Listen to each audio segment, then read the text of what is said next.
ప్రమాదాలు వెంటాడుతూనే ఉన్నాయి. అమెరికాలోని వాషింగ్టన్ డీసీ సమీపంలో ప్రయాణికుల విమానం సైనిక హెలికాప్టర్ని ఢీకొన్న దుర్ఘటన మరవక ముందే ఫిలడెల్ఫియాలో మరో విమాన ప్రమాదం చోటు చేసుకుంది. ఫిలడెల్ఫియా షాపింగ్ మాల్ సమీపంలో ఓ విమానం కూలిపోయింది.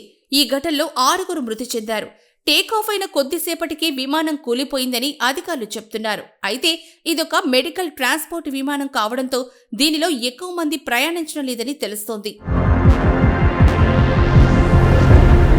అమెరికా వాషింగ్టన్ డీసీ ప్రమాదంలో ఇప్పటి వరకు 67 మంది మృతి చెందినట్లుగా అధికారులు గురువారం ప్రకటించారు.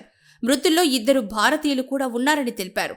జీఈ ఏరోస్పేస్లో ఇంజనీర్గా పనిచేస్తున్న వికాస్ పటేల్, వాషింగ్టన్ డీసీలో కన్సల్టెంట్గా వ్యవహరిస్తున్న అస్రా హుస్సేన్ రజాగా గుర్తించారు.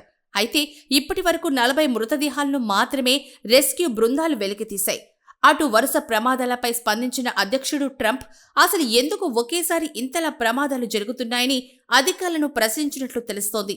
విమాన ప్రమాదాలకు కారణాలను తెలుసుకొని అవి రిపీట్ కాకుండా చూడాలని అన్నారు.